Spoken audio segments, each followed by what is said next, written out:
Hey guys, this is your host Thomas Tyree here from On the Hot Podcast. Today, this is going to be episode 222 for you guys today. And to kick off this week's episode, we're going to kick things off with the NFL. And I'll be sharing my top 5 NFL offenses heading into this NFL season. So my list will start at number 1, going all the way down to number 5. So at number 1, I have the Baltimore Ravens as the best offense heading into the new NFL season. I mean, they led the league in nearly every category last year offensively last NFL season. I mean, the great quarterback and running back duo of Lamar Jackson and Derrick Henry really took off and never looked back in Baltimore last year. They were really good. I think the offense is going to pick up where they left off last year. Number 2, I have the Buffalo Bills. They set several franchise records in 2024 offensively. Had Josh Allen, one of the best quarterbacks in the National Football League, win his first MVP award of his young NFL career, and they have a really good running game. I think they're going to have a really good year too.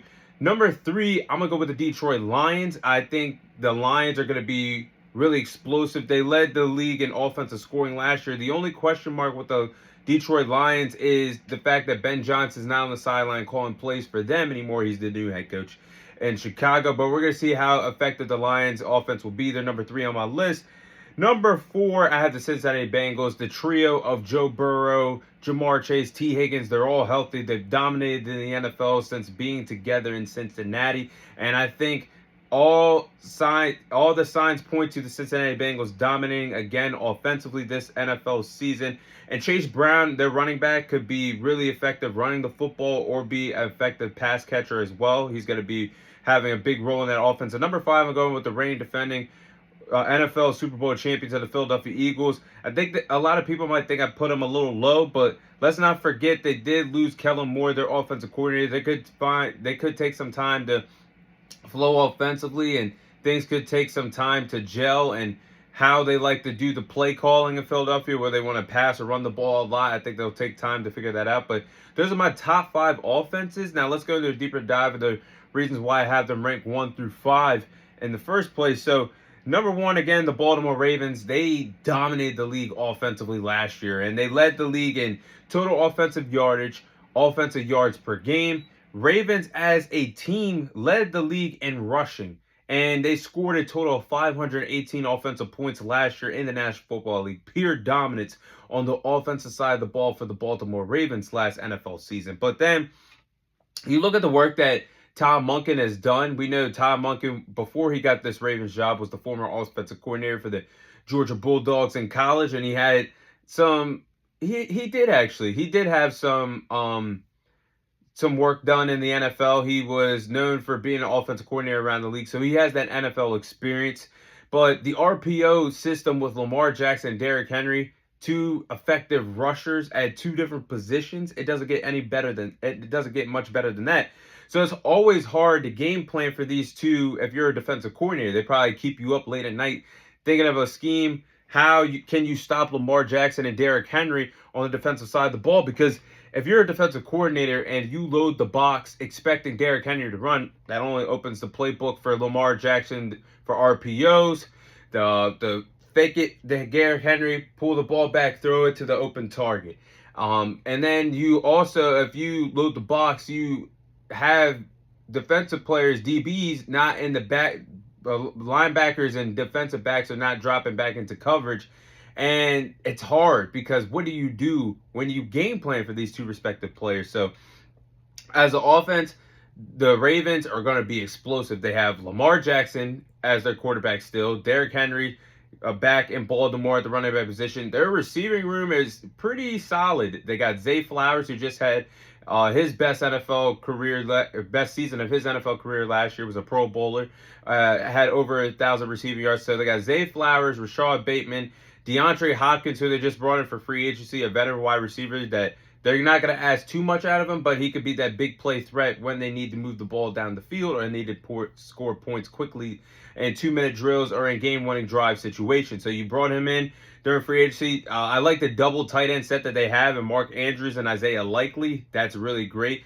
Offensive line issues, that's the only concern I have for the Baltimore Ravens offense. They have 2 unproven guards, and the health of Ronnie Stanley Could be a big question mark how effective the Baltimore Ravens could be up front in the trenches on the offensive for their offensive line. So, but if everything goes well and they're healthy, I don't see why the Ravens won't be the number one offense throughout the NFL season this upcoming year. But I have them ranked number one on my offensive list. And then I'm looking at number two. That goes to the Buffalo Bills. Once again, they set several offensive records franchise-wise for the Buffalo Bills. They did a tremendous job on offense. Josh Allen won his first MVP award, getting it done with his arm, getting it done with his legs. A true dual-threat quarterback that really took off and had his best NFL season of his NFL career last year. And the Bills' offense was booming. And they didn't have an established true number one wide receiver last year. I know they traded for Amari Cooper, but he never materialized of what they thought he could be playing alongside Josh Allen. And even though Stephon Diggs, that was his first year out of Buffalo, the burden was filled offensively because even without a true number one wide receiver, there was a lot of targets that were being shared. The ball was going around in several different directions, pass catchers in Buffalo last year. So things worked out pretty well. You look at their offense, 15 out of their 16 offensive players have returned, and which is really good from last year. Joe Brady, one of the best underrated, well, he's not underrated anymore, but one of the best young offensive play callers is still there as the offensive coordinator for the Buffalo Bills. James Cook is back in the backfield. Josh Allen, dual threat abilities running the football. I believe that Khalil Shakir, looking at this, Khalil Shakir and Keon Coleman on their depth chart will have big years at the wide receiver position. I think they'll take the next step forward, helping Josh Allen still play at an MVP caliber level this year in Buffalo. The only thing is for them overall is, will they ever be able to get over the hump and get back to the Super Bowl? Can they beat these teams like the Kansas City Chiefs? Can they beat the Baltimore Ravens again in the playoffs if they match up with them again? But offensively, the Bills have nothing to worry about. They're number two on my list. Then at number three, the Lions. They definitely deserve to make my list because even though the departure of Ben Johnson is significant, they still have several playmakers returning this year. Jared Goff at the quarterback position, David Montgomery, Gibbs, the Sonic and Knuckles connection at the running back position, Amon-Ra St. Brown, receiver, Jameson Williams at the receiver position as well, Sam Laporta at tight end. Isaac Tesla, I think, is going to be a key factor. If they give him a lot of reps at the slot position, could be a real threat and a sleeper wide receiver to have a big year in that Detroit Lions offense. Had a big preseason for the Detroit Lions, but I think he could get a lot of looks at the slot position receiver wise. But I know the concerns are there for Ben Johnson not calling the plays, but I know it might be a little dull at times offensively, not as creative. But Kevin Stedler left in free agency for their offensive line. Their offensive line is a problem too. It got rearranged. Frank Ragnow retired on the offensive line, but now when you look at this offense, it's going to be controlled by John Morton. John Morton is the new offensive coordinator for the Detroit Lions. He was the pass coordinator for the Denver Broncos a year ago. But I think the connection between Jared Goff and the new offensive coordinator, John Morton, can grow because Jared Goff, looking at these stats, he did throw 37 passing touchdowns last season, which was second in the league in passing touchdowns thrown last year. So Jared Goff and John Morton could probably work together very hard in the offseason. John Morton's probably trying to figure out what Jared Goff likes to run under center. We know Jared Goff thrives off of play action looks. He thrives when the running game is going, so you take the pressure off of him so he can throw the ball effectively when asked to. So I think this Detroit Lions offense is going to pick up right where they left off. Play calling wise, it might not look as creative at times, but I think they're still going to be a top 5 offense this NFL season. Then you look at the Cincinnati Bengals at 4. Easily got to be top 5. The trio of Ja'Marr Chase, Joe Burrow, and T. Higgins have dominated in the NFL since they've been playing together with the Cincinnati Bengals over the last few years in the NFL. And the offense has been focused all offseason. I mean, there was no drama, no contract disputes. Joe Burrow's locked up long-term. Ja'Marr Chase is locked up long-term. T. Higgins is locked up long-term. So the connection that they had during the offseason, I think there was no drama on the offensive side of the ball. They're going to be focused. And look at the production that Ja'Marr Chase had last year. He had a triple crown year, led the league in receiving yards, receptions, and receiving touchdowns last year. One of the youngest triple crown winners in NFL history. But then with the Bengals defense still suspect, which could be a problem for them if they want to get back to the playoffs or be a contending team in the AFC, that defense is still suspect, and I expect them to surrender a good amount of points, which the Bengals will have to, if they want to be that contending team, they're going to have to do the job. They're going to have to do the dirty work majority of the weeks and put up big time stats and big time numbers in order for the Cincinnati Bengals to have a chance to win some of these ball games with their up and coming season and their schedule. But Chase Brown, I think, is going to have a really good year at the running back position. I think he can be effective running the football. I think when Joe Burrow is looking for the check down looks, when the pressure is coming to him, I think Chase Brown is going to be a reliable pass catcher that he could throw to in the flats and get the yards after catch. So I think these top tier playmakers are going to really help the Cincinnati Bengals be a top 5 offense this NFL season. And then number 5, the reigning defending Super Bowl champions and the Philadelphia Eagles.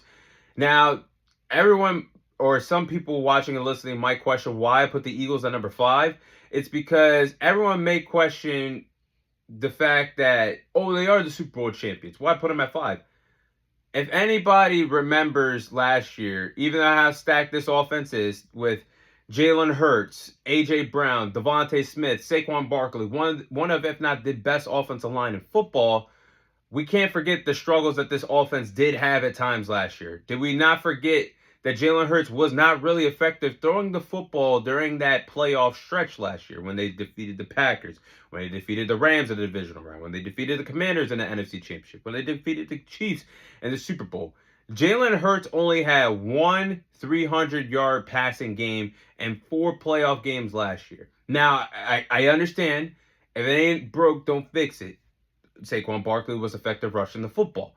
But I can't put you higher than 5 if your quarterback is not really asked to do that much and you're still finding success because they have one of the best offensive lines of football. They have one of the best backs in football in Saquon Barkley. So Jalen Hurts is not really being asked to do too much. And I'm not going to forget the fact that there were problems in the passing game earlier in the season last year with Jalen Hurts and A.J. Brown not being on the same page, and A.J. Brown complaining about the targets and the stats that he was getting in between games, even though the Philadelphia Eagles were having success. And Kellen Moore, their former offensive coordinator, is now the new head coach with the New Orleans Saints. So I think they will thrive as the season goes on, but it is going to take some time in the first couple of weeks to figure things out offensively. Plus, they play some top tier competition in the first 3 weeks. They play the Dallas Cowboys, they got to play the Rams and the Chiefs. So you know that it's going to be a tough road for the Philadelphia Eagles in the first 3 weeks of action on the offensive side of the ball. We're going to see how dominant they could be, but I do believe they're worthy of being a top 5 NFL offense this year. But those are my top 5 NFL offenses heading into this upcoming NFL season.